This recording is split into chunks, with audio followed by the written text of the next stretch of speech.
Praeitoje radistų laidoje buvo. Tai vat, mergina mėgstanti keliauti, svajonė nuvykti į Australiją. Montelio, gal nori kartu pasiūlyti įvaryti? Jo. Žinai, tai va, pakalbėk panevežėtišką Montelio ir pačiai. Pala, išjung. Aš negirdėjau. Facebook'e aš ją. Kas vyksta dabar? Aš tau Jūs man kaip nors suspraktelkit, kad su manim šneka. Įsijung Facebook'ą. Ačiū, va tai varai, ne?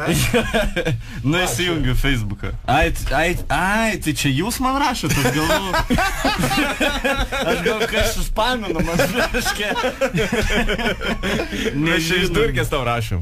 Karštokai. Ir čia ta nesti labai. O tai ką šiai? Nuo apšilėjimui padarom. Girdėjau, nori varyti į Australiją. Aš irgi noriu, davai varom kartu. Labas. Labas. Čia Indrė, ar ne? Girdėjau, Australiją nori lėkt. Nu, tai aš ir nepasigirt skambinu, aš norėjau paklausti, ar tu nenorėtum lėkt. Labai norėčiau, bet negaliu. Kodėl? Nu, nesudėlioti planai.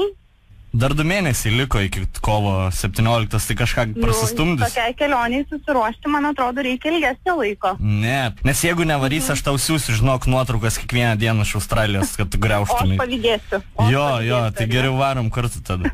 Tik skristi ir mėgautis viskuo. Jo. Tai, bet rimtai. Apsvarstysiu, labai rimtai apsvarstysiu. Ačiū už pasiūlymą. Alio! Labas. Sveiki. Labas, ką tik kalbėjai su Mantu Katleriu. Aš nemelavau, žinok, aš rimtai skrendu ir ieškau pakeleivę. Bet ne kovo mėnesį. Jo, kovo 17 turėjau bilietus. Aš varau. Iškai vėliau galim nukelt. Nu, kainuos kokį 4000, nu bet tiek to, jeigu tu negali tą dieną, jeigu filmų vakarą kažkokį susiplanavus daryti. Va, būtent dėl to, žinokit, būtent dėl to. Radistai per ZIP FM nuo 19 valandos.